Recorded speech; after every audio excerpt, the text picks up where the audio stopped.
So let's switch gears here. Switching those gears. Switching the gears. So are we switching from like what, Brigadier to Weltall?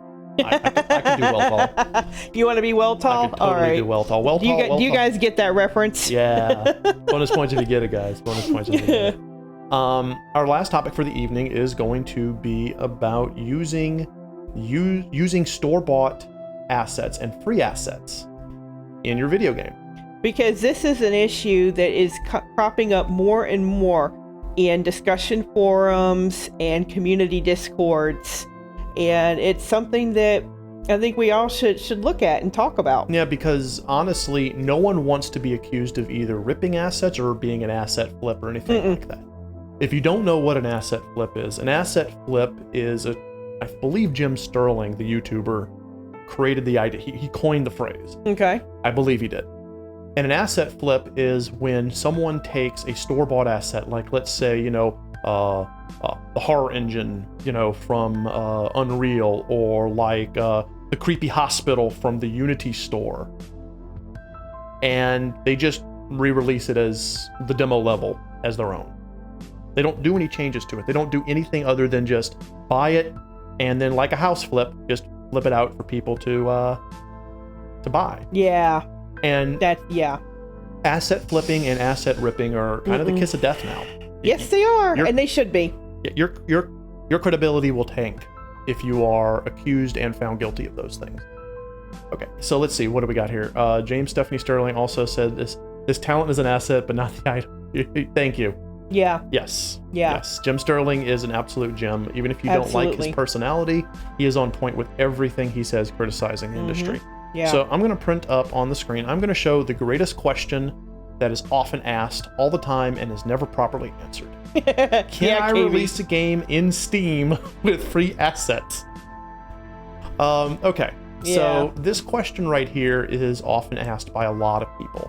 And it pertains not just to Unity, Unreal, it pertains to every engine. The RPG Maker engine releases a ton, Komodo releases a ton of DLCs. Those are store-bought assets. And those store-bought assets are used in a number of RPG Maker games that are sold commercially. Is that a bad thing? Is that a good thing? The bad thing is a good thing. Like KV said, you load up the sample map, slap some events on it, call it a game. That's asset flipping. Yeah. Buying first seed material and putting that in your game and making that your own, that's not asset flipping. But that's still using a store-bought asset as opposed to making your own. And this is a philosophical question. At one point, should a developer spend time making their own assets from scratch as opposed to using what they get on a storefront or a DLC or whatever you want to call it? Right. And this is being said by someone who is stupid and ambitious enough to make... Oh, okay, Burke. Burke just spitting out his truth. Yeah. But these are things that have to be thought of. There are official stances here. Let me bring up Unity's official stance. This is someone on Unity support asks this questions. Can I use assets from the asset store in my commercial game? So this is a very good, honest question. Pardon me. Well, there's an honest... Okay, so the answer is most likely yes. Because once you've purchased or downloaded an asset, it becomes yours to do what you like in games and apps. You can use these in your games for commercial use with no extra payment. This is, of course, assuming right here, they call this restricted assets. Right. If the asset creator sells their asset and says, or gives their asset away for free and says, you may not use this in commercial games, then you don't. You just straight up don't. This is not the philosophical part, guys. This is just the legal part. So you look at the licenses, and if a asset is not for commercial use, don't use it for commercial use. Right. Doesn't really seem to be an issue. But it's the philosophical thing that we're here to talk about. And I saw Seaboth mentioned Wasteland 2. Yep, Wasteland 2. That's a very good example. I'm going to bring up an example for a game that Teal and I talk about all the time. We play all the time. And it was created using almost exclusively assets bought from the Unity store, and that is Phasmophobia. You guys will recognize this if you've seen any one of our playthroughs. These are all assets used in the game Phasmophobia, the very popular ghost hunting game. These are all things bought from the store. Now, full disclosure, Phasmophobia is going through remodeling. They're changing like the models on all their stuff to make it their own, and that's good. Yeah, they've now got the funds to hire a bunch of artists to make the custom assets. Right. And good. Absolutely good. But anyone who's ever played the game will instantly recognize a good portion of these things. Right. So it's the philosophical question of, should you be able to use a store-bought asset as is for your game without having to make any modifications or changes? There are some people who will die on the hill and say, no, you create your own assets, or you're not really a game developer. There will others, like, who will say, well, use it as a start point. Buy the asset, but then modify and make it your own. And there are others who will say, buy the asset and use the damn thing. That's what it's there for.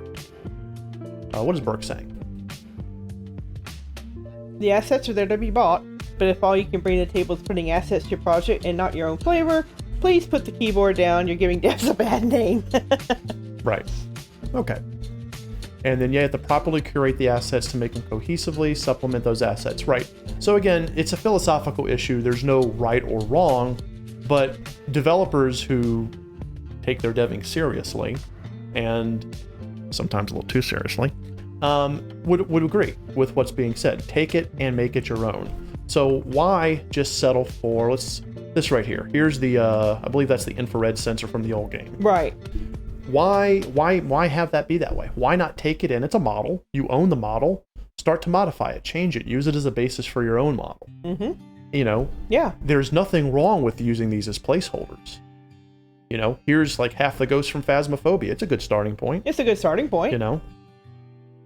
And there are a lot of ways that you can take these and do something with them. But then again, also, take it like this. What's stopping you from using these? See right here, look at this keyboard and stuff. Well, you just need one or two instances of a keyboard. Why not just plop those down? Do you really need to, at that point, rework that tiny little asset that's only used in a small area once? Again, it's philosophical. Mm-hmm. Okay, Burke is saying he disagrees. There's a way to do it wrong, case in point, Dreamworld. Yeah. Okay. You're going to have to explain a little bit more on that, Burke. Take your time, let me know so that I can respond properly. I have someone singing in the background. Yeah. Cool. But yeah, again, this is philosophical. We're not trying to preach to. There is no, I said philosophical like 20 times. Well, here's a point that I'd like to bring up. This circles back to our first topic, which was machine learning. Given the philosophical viewpoint of some people that the creator has to make all their custom assets or it's not real, are those people going to accept machine learning of taking different pictures, mashing them together to create a unique creature? Several different species of bat and one mouse. Put it together and you have a blah blah. That's a technical term, by the way. Yeah. Guys. The blah blah. And that is a level 2 enemy in your game. Then there's the fire blow. You're not using the exact asset that you bought from the store, but you didn't sit there and hand draw your bat mouse creature either. Yeah, exactly.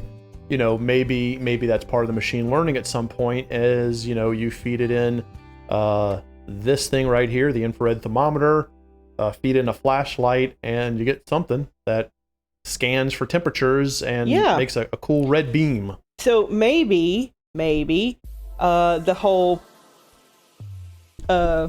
asset flip thing will be put to bed with AI.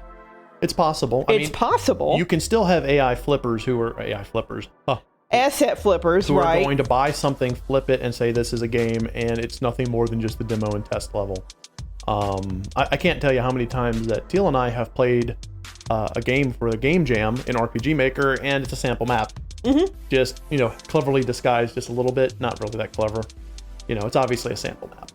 And, that's fine. You use things as start points. That's what sample maps, that's what these assets are there for. But are they your entire game?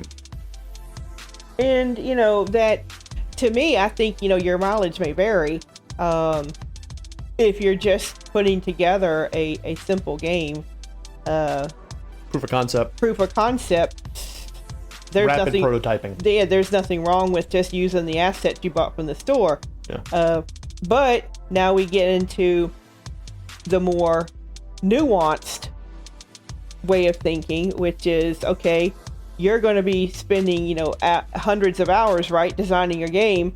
Why in the world are you going to put that generic looking game trail hunting paw parameter thing in your game as is? Right. I mean, let's look at this asset right here. I'm going to bring this one up. Which one? Which one are you bringing up? This is in Phasmophobia. Okay. Some of you all who play Phasmophobia will recognize... I don't want to play that. I want to just show a picture of it.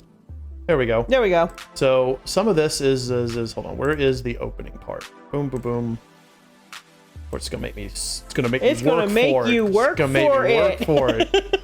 Work for your point, Steel. Work for your point. Dang it. Oh my goodness. Oh, here we go.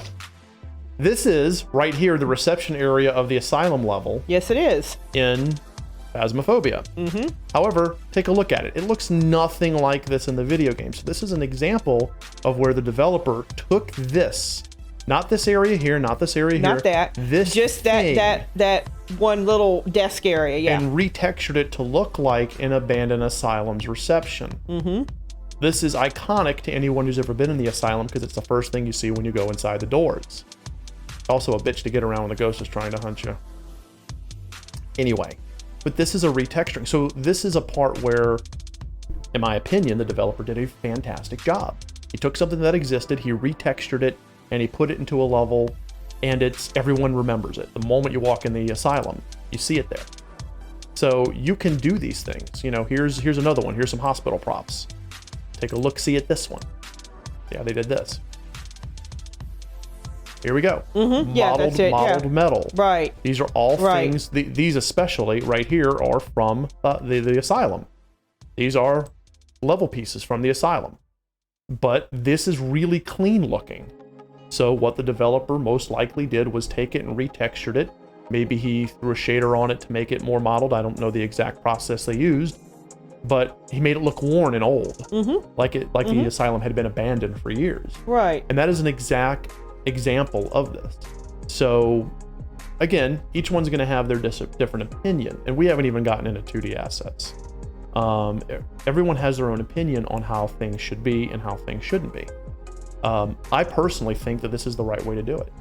The developer took things that existed, things he got from the asset store, things he got for $17.99, but then he brought it into whatever modeling program he used, probably Blender, made the changes, and then put it into his game. And while it's recognizable, it's not like he just took that, plopped it into his game and said, well, it's only recently abandoned or something, because then that would have gone against the grain of the game.